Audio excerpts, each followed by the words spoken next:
Salut à tous. Aujourd'hui, on va plonger dans un concept littéralement vertigineux. On a tous tendance à imaginer la nature et notre code génétique comme le sommet absolu de la perfection mathématique, pas vrai? Eh bien, et si c'était tout l'inverse? Les recherches absolument fascinantes de Jean-Claude Pérez et Emily Newton nous montrent que le code même de la vie repose en fait sur des anomalies mathématiques très précises.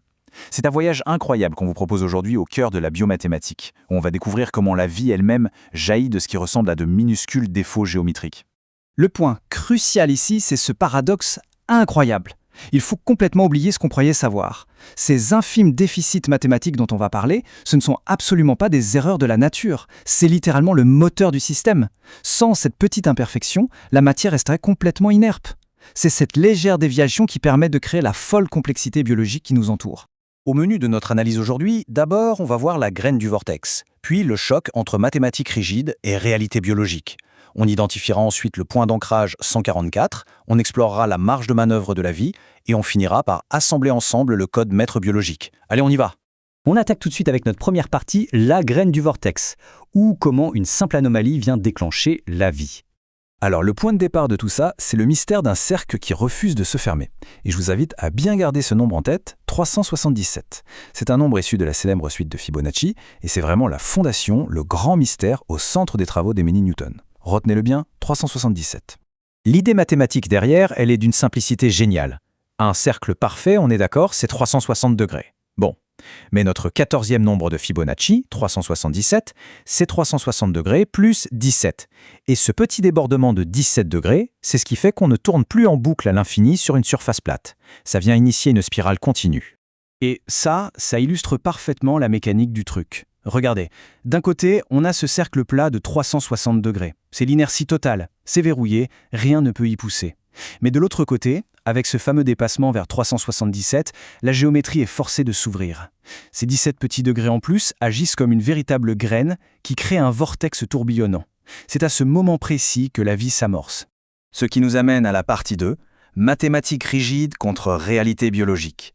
Et pourquoi, paradoxalement, la perfection absolue empêche toute croissance? C'est un peu le grand affrontement entre la théorie et le monde réel.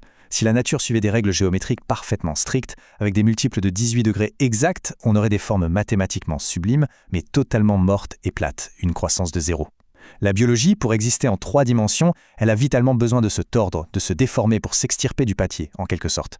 Regardez bien les lignes rouges ici, c'est là que la magie opère. La biologie s'octroie délibérément une déformation allant de 1 à 3 degrés. C'est ce qu'on appelle sa marge de manœuvre. Vu que la structure refuse de se fermer bien à plat, elle n'a littéralement pas d'autre choix que d'être forcée vers le haut. C'est comme ça qu'elle crée le volume nécessaire à un organisme vivant. Allez, on passe à la troisième étape. 144, le point d'ancrage 0. L'instant d'alignement parfait. Ce qui est vraiment intéressant ici, c'est que pour pouvoir se déformer sans que tout le système ne s'effondre dans le chaos, il faut des fondations en béton. Et ce socle, c'est le nombre de Fibonacci 144. À cet endroit précis, l'alignement géométrique est absolument pur. La déformation est de 0. C'est la base solide à partir de laquelle toute la torsion du vivant va pouvoir s'élancer en toute sécurité. Et pour comprendre comment la structure s'organise autour de cet ancrage, il y a cette règle fascinante tirée des recherches, l'effet d'encadrement. En gros, les nombres de Fibonacci s'alignent autour d'une constante géométrique en utilisant un décalage très précis de 6 étapes dans la séquence. C'est le fameux 10 égale 6. Une mécanique d'une élégance et d'une précision redoutables. Quatrième partie. La marge de manœuvre de la vie. On va maintenant cartographier comment cette mécanique prend vie. Jetons un œil à cette matrice qui synthétise tout ça. C'est hyper révélateur.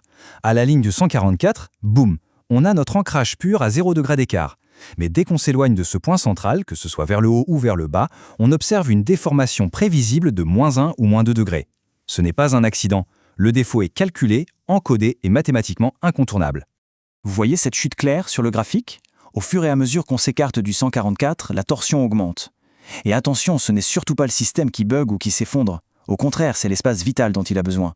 Pensez à un ressort sous pression. Il a besoin de ce décalage pour bondir en dehors de la page. Et voilà concrètement ce que ça donne dans notre monde en 3D.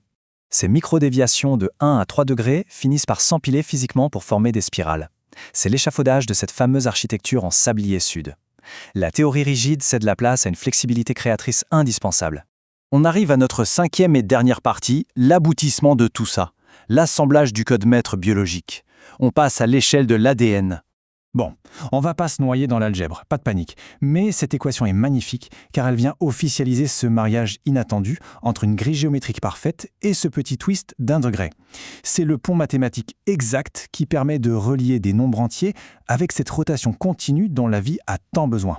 Si on résume la logique de cette construction, c'est en 3 étapes simples. D'abord, on pose l'unité de base pure à 18 degrés, ensuite on verrouille le tout avec l'ancrage solide du 144, et pour finir, on lance la spirale biologique grâce au dépassement de notre fameux 377. C'est littéralement une chaîne de montage, mais à l'échelle du vivant. Et franchement, le résultat laisse sans voix. C'est fascinant de réaliser que la célèbre double hélice de notre ADN ne flotte pas par hasard. Elle émerge avec une précision absolue du centre de cette géométrie déformée. La structure entière de notre code génétique est douillettement nichée dans ces grilles de torsion dont on vient de parler. C'est d'ailleurs la conclusion phénoménale du travail de Jean-Claude Pérez. Cette proportion géométrique, ce n'est pas qu'un vague idéal esthétique. C'est carrément le jeton fondamental, la clé de voûte qui dicte l'organisation et l'architecture de toutes les données biologiques de la planète. C'est, ni plus ni moins, la signature géométrique de la vie. Ce qui nous amène à une question finale assez vertigineuse. Si notre biologie tout entière a besoin d'un infime défaut mathématique et calculé au degré près pour exister, on peut légitimement se demander quelles autres grandes imperfections dans l'univers cachent en réalité des moteurs de création massifs. La perfection, finalement, ce n'est peut-être que le brouillon, alors que l'imperfection, c'est le véritable chef-d'œuvre. Un grand merci d'avoir suivi cette analyse avec nous. Gardez l'esprit grand ouvert et on se retrouve très vite pour décortiquer de nouveaux mystères.